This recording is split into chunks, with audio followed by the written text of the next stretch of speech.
My name is Vivian, and I have always tried to be responsible in my family, not because someone asked me or forced me, but because it seemed natural to me to be the kind of person you can rely on, who can figure out any situation and support when it is really necessary.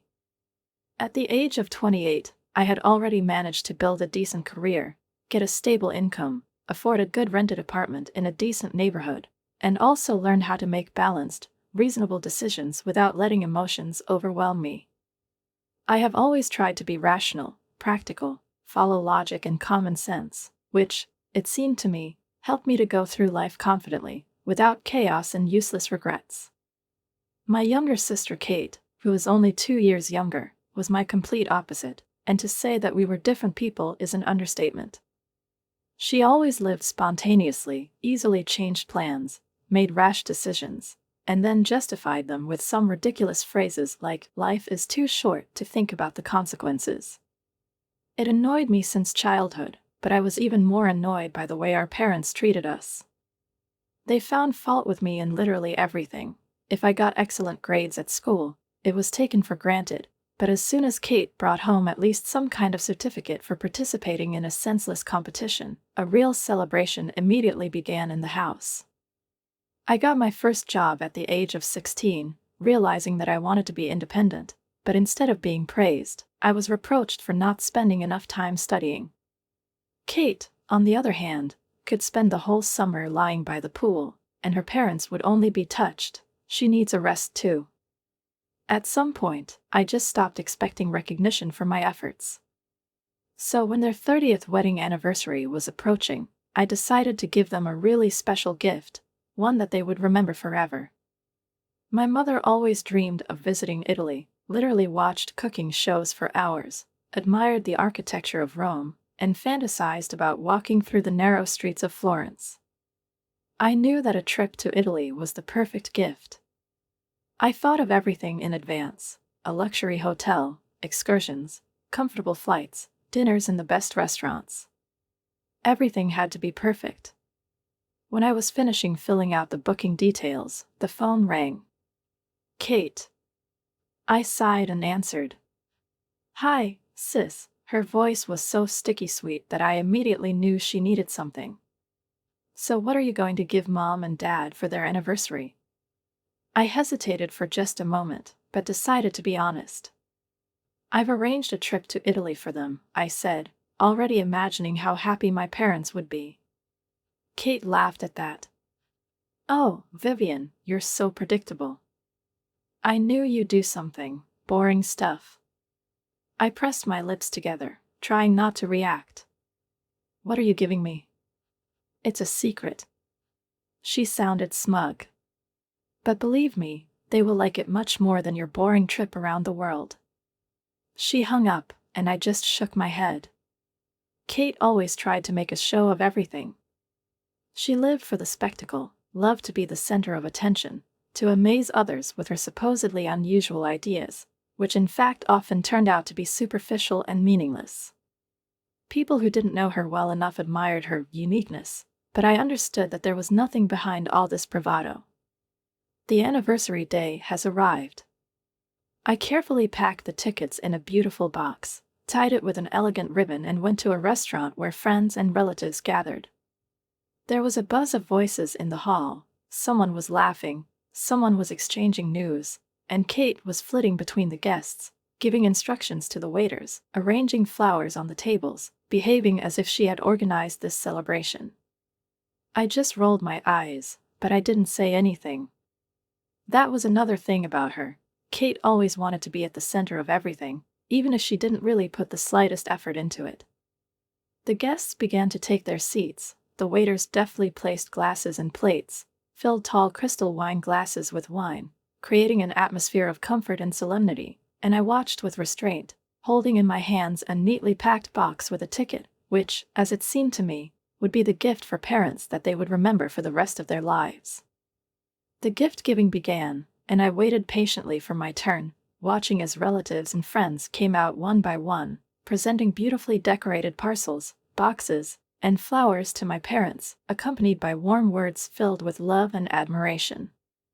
Mom and Dad were beaming with happiness. tears glistening in their eyes as they listened to congratulations, accepting gifts of paintings, family photo albums, rare collectible wines, and silver jewelry. But it seemed to me that the real surprise was still ahead, and when my turn finally came, I took a deep breath, intending to say the words that I carefully prepared them in advance, hoping that they would convey my sincere love and care.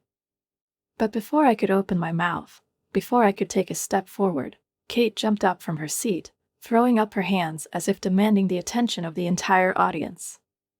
"Everyone, please look outside," she announced loudly and solemnly. Her voice sounded so authoritative and penetrating that even the waiters stopped, frozen with trays in their hands. The entire restaurant turned their heads to the tall panoramic windows, and when I saw what was outside, I felt an unpleasant, painful lump tighten in my chest. There, right in front of the entrance, was a brand new, shiny red Audi A6, bathed in streetlight, with a huge satin bow on the roof. I felt something snap inside me. "Mom, Dad," Kate's voice echoed through the suddenly silent restaurant full of amazed guests. "You don't deserve anything but the best." She made a theatrical pause, allowing others to realize the scale of what was happening, and only then added with a smug smile, "This is my gift to you."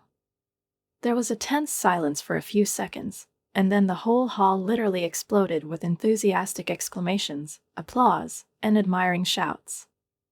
Mom covered her face with her hands, her shoulders trembled from the emotions that gripped her. Her father hugged her by the shoulders, his eyes also shone suspiciously.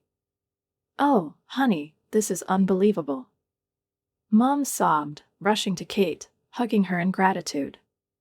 "We can't believe you did this." People poured out into the street in droves, taking pictures next to the car, admiringly touching the lacquered surface of the hood, looking at each other with smiles. I remained standing in the doorway of the restaurant, clutching my little gift box, which seemed smaller and smaller to me every second, until it turned into some insignificant trinket, not worth attention. I couldn't bring myself to come closer, couldn't join in the general excitement, because at that moment it seemed to me that I was back in that childish reality where my achievements, my efforts, my care were nothing compared to Kate's loud, effective gestures, which always overlapped everything else. It seemed like an eternity before the guests returned to the tables, and then, summoning all my willpower, I straightened up, cleared my throat and, trying to keep my voice steady, said, I have something for you too." I stepped forward, putting the box in my father's hands, watching as my mother carefully tears the ribbon, opens the lid, takes out the tickets, runs her eyes over them and, without even having time to really look at them, as if casually, nods gratefully. "Oh, thank you, Vivian." I was waiting for, what? At least there was some reaction, at least a shadow of joy on their faces, but instead the father just put the box on the edge of the table, as if it were an ordinary postcard, while Kate, smiling smugly, could not resist making a loud comment. Well, my gift was obviously much more expensive and useful. She shrugged her shoulders, watching with undisguised satisfaction as everyone was once again animatedly discussing her car, and at that moment I wanted to get up and just leave. But no one would have noticed.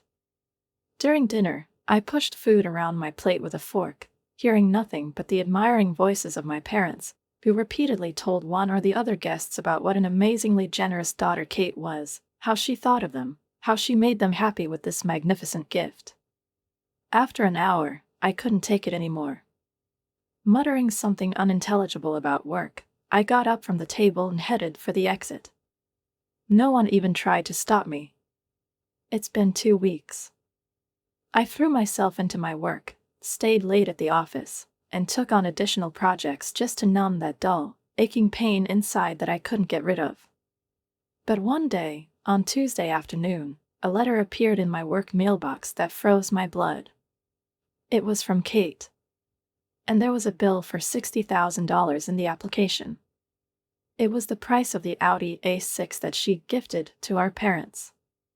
At first, I thought it was some kind of mistake, that maybe she had accidentally sent it to me instead of someone else, but deep down I already knew the truth. I knew that this was exactly what I was thinking. Clenching my jaw, I grabbed the phone with icy fingers, dialed her number, and she answered on the first ring, as if she was waiting for my call. "What's the matter?" I asked, trying my best to keep my voice level, even though the anger inside was growing like an impending storm. Kate chuckled, her voice light, almost lazy. "Oh, that?" She said it as if it was nothing. "Yes, I borrowed the car, and I don't have the money to pay for it, so you need to take care of it." I almost dropped the phone in surprise when I heard these words. The situation seemed so absurd and outrageous to me. "Are you serious?" My voice was shaking with rage and disbelief, and my fingers tightened on the phone. "You bought a car that you couldn't afford, put on a whole show, played this fake generosity in front of all the guests, made me look like my gift was a pathetic little thing, and now you expect me to just pay for your show off?" Kate, as always, wasn't even embarrassed, but only she exhaled irritably, as if I were asking stupid questions, and she was forced to patiently explain the obvious things to me. "You got it right," she chirped, and I heard the frivolous tone in her voice that I hated the most. "You're crazy, Kate," I shook my head, even though she couldn't see it. "It's not even arrogance, this is something completely out of bounds. You walked around the restaurant like a big shot, basked in applause, as if you were some kind of benefactress. You humiliated me, made my gift look insignificant, made me look cheap in front of everyone, and now you demand that I pay the bill for your show?" "Oh, stop being so dramatic, Vivian," Kate said with fake annoyance, and her voice took on that condescending tone I knew all too well. "It's just money. You have a good job, you can afford it."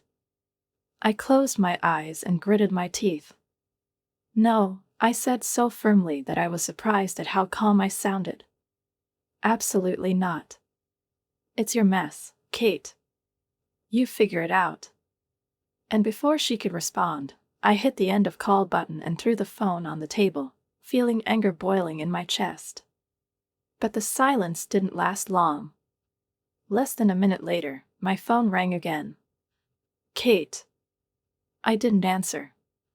It rang again. Then again. And again. And when I continued to ignore her calls, the messages started. "You're so selfish. I can't believe you're doing this to your sister. Please, Vivian, I'm begging you, the bank is breathing down my neck. You've always been jealous of me, haven't you? Mom and Dad will be so disappointed in you." I squeezed my eyes shut, clutching my temples with my fingers, and forcefully turned off the phone, trying to get rid of this obsessive flurry of manipulation and hysteria at least for a while. But even then, I couldn't focus on my work. Anger was bubbling inside me, mixed with frustration and fatigue, and the more I tried to dismiss it all, the more the feeling grew that it wasn't over yet. When I finally left the office late at night, turning on my phone, I saw more than 50 missed calls and almost 100 messages from Kate. But the real surprise was waiting for me at my house. She was sitting on the steps in front of the entrance, hunched over, her hands clasped in a lock, and mascara smeared across her cheeks, leaving dark streaks on her pale skin. When I got closer, she jumped up, and her red-rimmed eyes immediately glared at me reproachfully. "Finally."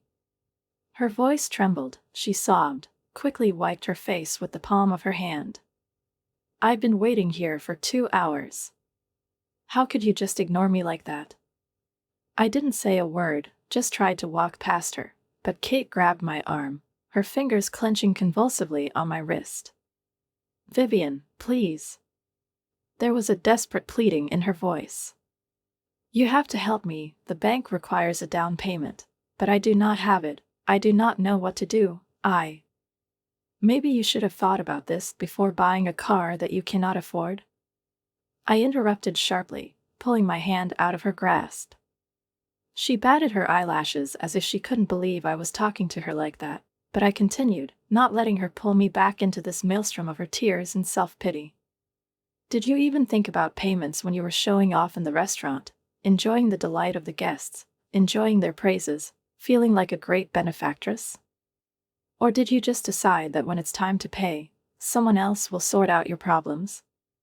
Kate started crying harder, sobbing so loudly that she might have hoped to attract the attention of bystanders. But for the first time in my life, her tears caused me nothing but fatigue. "Instead of standing here and crying, you should think about how you're going to pay for the car you bought," I said, looking at her directly, without softening my expression. She sobbed once more, then suddenly screamed, a short, desperate scream, turned around and ran off into the darkness of the street, leaving me standing in the cool evening air. I took a deep breath, exhaled slowly, and finally climbed the steps and entered my building, but an inner voice kept telling me that this was far from the end. And he was right. The next day, when I was finishing work, the phone rang again. This time it was Mom. I closed my eyes, realizing that this conversation was inevitable, and, gathering my strength, I answered.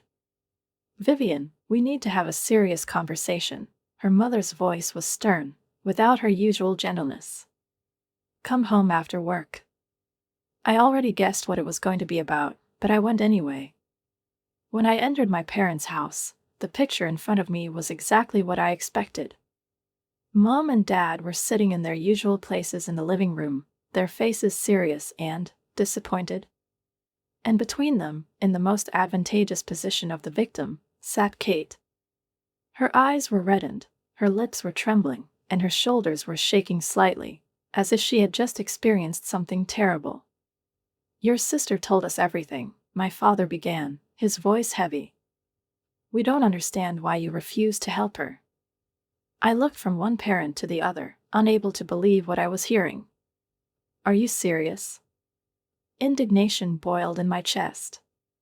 "Kate buys a car that she can't afford, puts on a huge show, gives it to you, and then when it turns out that she's not going to pay for it, I suddenly turn out to be bad because I don't want to cover her debts?"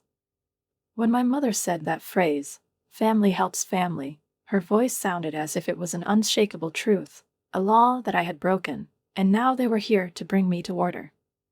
She looked at me with cold reproach, and my father nodded, confirming her words, as if they had discussed everything in advance and were now passing their verdict. "Kate made a mistake, but—" she began, but I immediately cut her off, feeling indignation boil up inside. "A mistake?" My voice sounded tougher than I expected, but I didn't try to soften it. "A mistake is when you accidentally buy the wrong size shoes or forget to pay your phone bill on time. What Kate did wasn't a mistake. It was a calculation. Did she know what she was doing when she overshadowed my gift and made me look bad, and now she expects me to just open my wallet and pull her out of another hole she dug herself?" "Don't be so dramatic," Kate muttered, sniffing, but her voice was firm, without a trace of remorse. "The bank keeps calling me. They're demanding a down payment right now." "Oh, really?" I raised an eyebrow sarcastically. "Did you think they were just giving away cars for free?" I noticed how my father's lips tightened into a thin line, but before he could say anything, my mother suddenly stood up abruptly. I expected everything, maybe another rebuke, maybe an attempt to reason with me, but what she did next unsettled me. She went to her purse, took out the tickets to Italy, the very tickets that I had given them, carefully choosing, thinking over every detail, hoping that this gift would fulfill my mother's long-held dream, and then handed them to me. "We don't want gifts from a man who can be so cruel to his sister," she said coldly, without taking her eyes off me. "Cancel everything and give us the money back. Give them to Kate to pay for the car." I looked at the tickets in my palm and felt something snap inside me. "So you're just rejecting my gift?" My fingers tightened around the thin paper. "The one I've been planning for months because I knew how much you wanted to see Italy." "Yes," my father intervened, his voice firm, unshakable, and I realized that there was not a drop of doubt in this decision. "Until you do the right thing and help your sister." A familiar feeling, the desire to argue, to prove my case, to make them finally see the situation for what it is, rose in my throat, but something stopped me. Maybe it was fatigue. Maybe it was clarity. Or maybe for the first time in my life, I realized that nothing I said would change anything. So I just stood up, carefully put the tickets in my bag, and looked around at my family, hoping for the last time to see at least a shadow of doubt on their faces. But Mom and Dad sat with impenetrable expressions, expectantly, as if hoping that I would break down and agree to their demands, and Kate looked at me with that familiar smug look, in which I could read the confidence that she had won again. "I'll take care of the tickets," I said softly, my voice betraying no hint of emotion, no sign of the storm that was raging inside me. "Okay," Mom nodded with satisfaction. "Let us know when you receive the refund." As I drove home that evening, my mind was already working like a machine, working out the details of what I was going to do next. They thought they knew me, that I was a predictable, reliable Vivian who always did what was expected of her, who meekly accepted any decision they made, but they were about to find out how wrong they were. Back at my apartment, I sat at the kitchen table and sat there until 3 o'clock in the morning, staring at the tickets to Italy. I've spent all these months planning the perfect trip. I selected the best options, searched for the most beautiful hotels, booked a room with a balcony and a view of the Colosseum, organized private cooking classes in Florence, and planned wine tastings in the best wineries in Tuscany. I even arranged with a local guide to take them to those hidden restaurants that tourists will never find, because I wanted this trip to be unforgettable for them, a real dream come true. Now everything will be completely different. When the sun began to slowly rise above the horizon, I still hadn't closed my eyes, but my mind was crystal clear. I picked up the phone, waited until 8 in the morning when the travel agency opened, and dialed the number. "Hi, I need to cancel my tour to Italy," I said calmly. "Of course, please specify, do you need to change the dates or cancel the trip completely?" "Completely. All flights, hotels, excursions, cancel everything."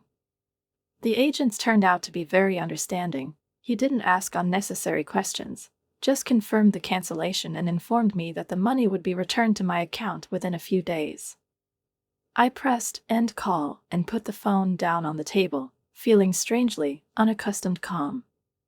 Did they want me to cancel the trip? Well, I did it. But they won't get the money. Within an hour, I received official confirmation that a full refund would be credited to my account within 3 to 5 business days, and as soon as the money arrived, I immediately transferred it to a separate savings account, where it would be completely safe, where not a penny would be spent on paying for Kate's car. To support her irresponsible behavior, to finance her next performance, staged for her own benefit. I was standing quietly in the kitchen, watching drops of hot coffee trickle down the sides of the cup, when the phone rang, and when I looked at the screen, I wasn't surprised to see my mom's name there. "Have you received a refund yet?" Her voice was firm, demanding, without any greetings or opening phrases, as if the conversation had already been planned in advance and there was no room for discussion. I slowly raised the cup to my lips, took a small sip, paused before calmly answering. "Yes. I canceled everything." "Okay," Mom nodded, as if I'd just fulfilled some obligation that was self-evident. "Then transfer the money to me immediately. Kate needs to make the first payment by Friday." "No." The silence on the other end of the phone was deafening. It hummed like a heavy, suffocating weight, until finally my mother spoke. Her voice was icy, filled with such anger that I immediately remembered my childhood, those moments when her disappointment in my behavior became almost tangible. "What did you just say?" "I said no," I repeated slowly, clearly, without hesitation. "I won't give you any money." "How dare you?" Her voice broke, rising to a scream of genuine indignation. "You're a selfish, greedy girl. After all we've done for you, are you letting your sister drown in debt, sitting there and saving money like some miser while she suffers?" "Kate decided to buy a car that she couldn't afford," I said calmly, not for a moment letting my emotions get the better of me. "That's not my problem. You're irresponsible. You're heartless." Her mother's voice was trembling with anger. "You've always been jealous of your sister. I can't believe I raised such a selfish child." I ended the call right in the middle of her angry tirade, pressed the end call button, and then, without a second thought, blocked her number. And then, after a short thought, I blocked Kate's number as well. Just in case. But if I thought that would be the end of it, I was sorely mistaken. The next morning, I woke up to a series of exploding social media notifications. My phone was literally vibrating in my hands, and when I opened the screen, I immediately realized what had happened. Mom. She did it. She brought our family situation to the public's attention, but not for nothing, not for the sake of the truth. She carefully edited reality, reshaping it so as to expose herself and Kate in a better light, and me in the role of a heartless villain. It is with a heavy heart that I have to share what is destroying my family.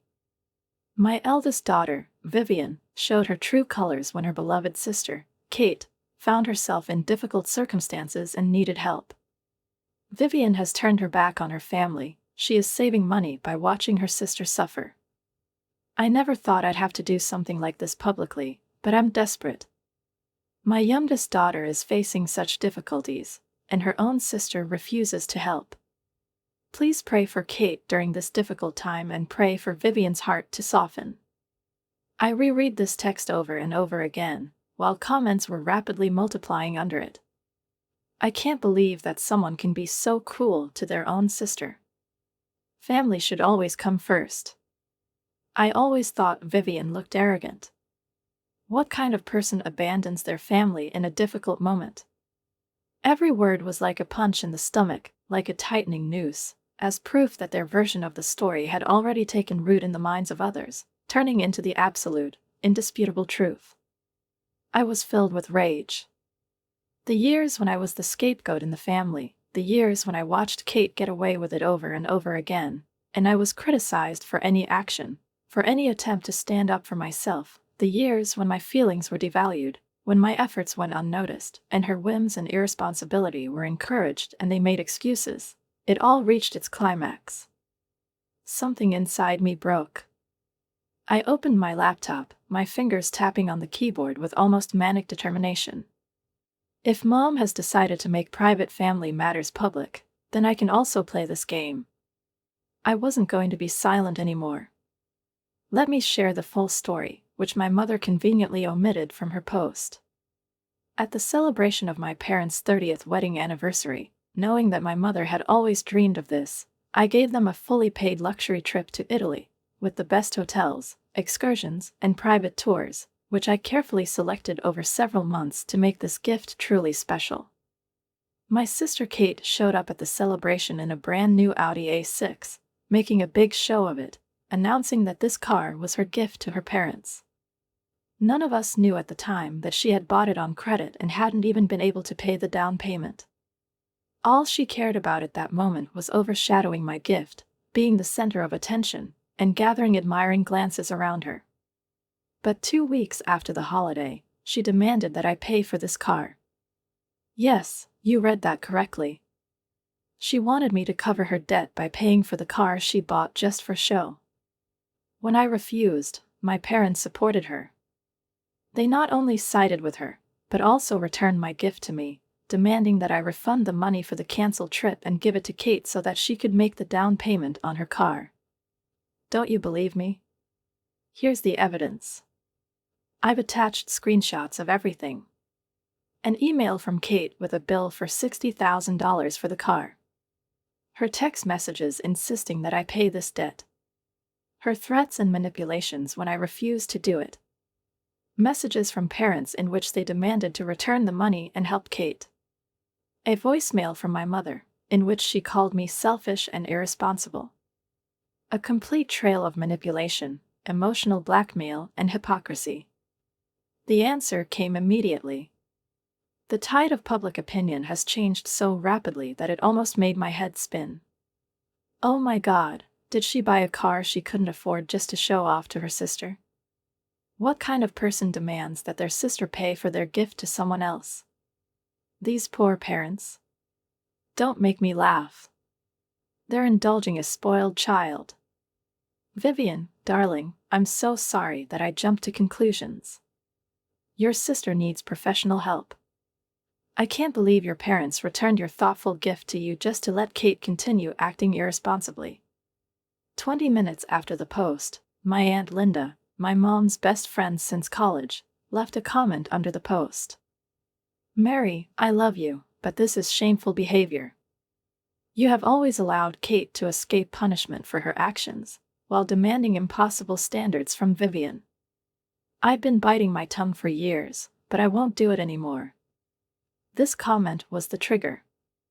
People began to share their stories about siblings who had enjoyed privileges all their lives, about parents who allowed them to do so, and also about how difficult it is to be that child who is constantly asked more than others. My post aroused more than just sympathy. It struck a chord with hundreds of people who suddenly recognized my story as their own. 15 minutes later, Mom's original post was gone. And then the message came. "How dare you take our dirty laundry out in public?" I couldn't help but laugh at this irony. "I've blocked this number too." In the weeks following the showdown on social media, our family split into two camps. My cousin Rachel called me first. "You have no idea what's going on in our family chat right now," she said, sounding like she was both enjoying the drama and not believing it had even happened. "This is the biggest argument I've ever seen." "And?" I asked, already guessing what she would say next. "Most of your relatives are on your side." Her voice was filled with genuine joy. "People don't want to be silent anymore." She kept me informed of all the intrigues that I missed, blocking everyone she saw fit. But the most interesting news came from my Uncle Steve. Unlike Rachel, he continued to communicate with both sides of the family, observing the situation from the sidelines. One day, he called me with a clear hint of satisfaction in his voice. "You have no idea what I just found out," he began, stifling a chuckle. "Well, surprise me," I replied, twirling the pen in my fingers and already preparing to hear something related to Kate's endless excuses. Mom and Dad had to reach into their retirement savings to pay for Kate's car. I froze. "What?" "Yeah," he drawled, clearly enjoying the effect of his words. "After you refused to pay, the bank began to put pressure on Kate, and since she, of course, could not find a way to solve the problem on her own, our dear parents decided that they had no other choice but to use their savings." I was silent, processing the information. They spent their retirement savings to cover Kate's debt. That was the point. Kate always knew that she would be helped. She was always sure that there would be someone who would take on her responsibility. And if it had always been me before, now her parents had done exactly what they had taught her to do. But this time the consequences were much more serious. I closed my eyes, took a deep breath, and realized that for the first time in my entire life, this situation wasn't about me. I'm out of the game. And this time it's final. They apparently tried to return the car to the dealer, but as it turned out, the contract that Kate signed did not provide for any refunds. "Your father had to withdraw $30,000 from his retirement fund," Uncle Steve informed me during one of our weekly phone conversations, in which he now seemed happy to keep me informed of all events. "They're trying to keep it a secret, but as far as I know, they had to pay fines for early withdrawals and all that. Anyway, Mary is furious, but here's the rub, they still blame you." I grinned, although, to be honest, I felt neither satisfaction nor gloating, rather, something strange, like detachment. "Of course they're furious," I said, idly tracing the rim of my coffee cup with my finger.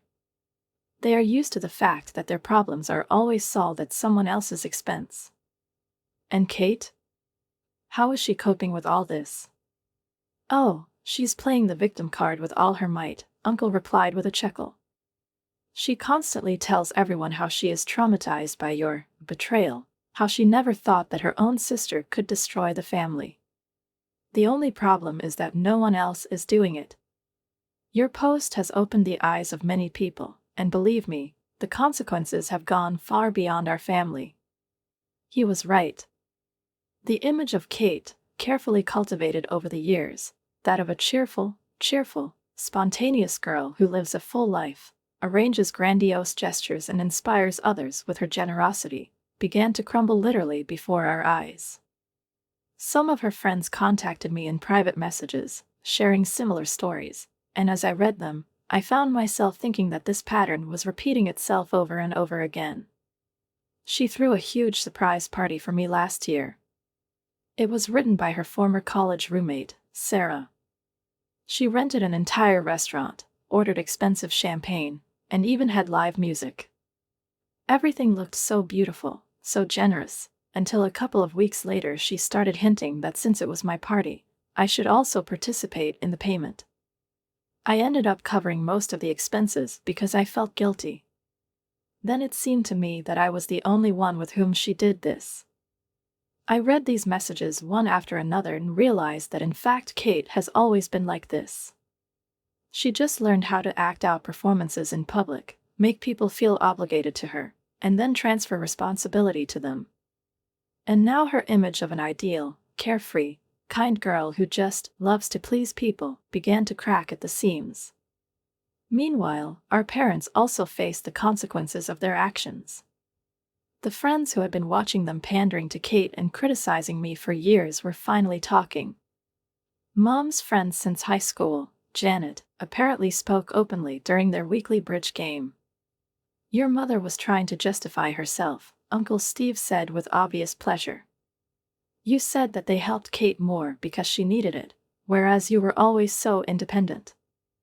I rolled my eyes. Of course, that's how they explain it to themselves. "Yeah," he confirmed, but then added, except Janet didn't agree. She asked if it had occurred to them that maybe you had to become independent because they were too busy getting Kate out of her problems to help you.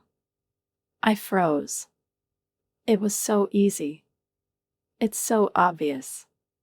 But for some reason, none of them had ever thought about it before. I listened to all this with a strange mixture of satisfaction and sadness. On the one hand, I was pleased to know that the truth had finally come out, that people were starting to see the situation for what it was, but on the other, I realized that now there was nothing left to fix. The family I had been trying to establish a relationship with for so many years was now completely destroyed, and I didn't know if it should make me sad or, on the contrary, bring relief. But the most unexpected thing for me was the news from my younger cousin Emily. She enrolled in college this fall, and one evening she called me. Her voice sounded nervous. "Hi, Vivian." She paused, as if gathering her courage. I just wanted to say thank you." "For what?" "For standing up to them," she blurted out quickly. "I mean, I've watched Aunt Mary and Uncle John treat you and Kate all my life, and, well, I've always felt like I was under pressure to be like Kate, too. You know, so bright, loud, adventurous, the one who always finds herself in the center of attention, who does something grand. It seemed to me that if I wasn't like that, then something was wrong with me." I listened to her and suddenly realized that I understood what she was talking about. "But when I saw how you stood your ground, how you just said no when they tried to take advantage of you again, I realized that it was okay. That it's okay to just be yourself. That it's okay to be responsible, set boundaries, and not let other people make you a convenient resource." She laughed nervously. "Mom says you're her new hero now." I smiled. "Thank you, Emily. It means a lot to me." After the family drama finally settled down, I completely immersed myself in planning my trip to Mexico. A luxurious resort, ocean, fresh seafood, warm wind, and the opportunity to spend time the way I want, without obligations, without pressure, without having to prove my worth to someone. This time, I wasn't doing something for someone else. I did it for myself. Every evening after work, I immersed myself in exploring the route, happily flipping through the pages of guidebooks, reading traveler reviews, looking through hundreds of photos and imagining exactly how my days would go. But unlike all previous plans, this one did not obey anyone's expectations, did not depend on other people's preferences, was not an attempt to please someone. To prove something to someone. He was exclusively mine. I decided that my trip should be rich, varied, and full of contrasts, First, Mexico City with its majestic museums, the ancient pyramids of Teotihuacan and the picturesque streets of Coyoacan, then Oaxaca, a city with an incredible gastronomic scene where I could taste traditional dishes that I had never dared to cook at home. Then a few days in Tulum, among turquoise waves, snow-white beaches, and mysterious cenotes. And finally, Chichen Itza, the heart of the Maya civilization, is a place where I can feel the breath of antiquity and think about something more than family dramas and disappointments. I booked private cooking classes to learn how to cook real Mexican tacos and mole sauces, signed up for a photo tour to capture for myself not only the picturesque landscapes, but also the atmosphere of local markets, people, smiles, smells, details that make the trip alive, and not just a series of tourist points, but also, quite unexpectedly for myself, I decided to take a few scuba diving lessons, because I always dreamed of seeing coral reefs, but I constantly postponed this dream for later, believing that there were more important things to do. Now, then, has become now. The day before I left, I returned home after work, as usual, already mentally being somewhere in another world, in the warm, humid air of the tropics, and, opening the mailbox, I found a thick envelope there. Inside was a postcard signed by more than 20 relatives, including Grandma Rose, as well as old family photos that I had never seen before.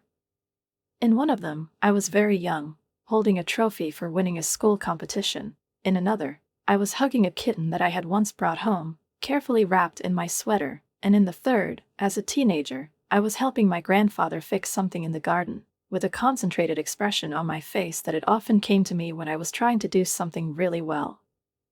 All these moments, achievements, kind deeds, important moments for me, were once missed by my parents, lost in their eternal concentration on Kate, but someone else noticed them.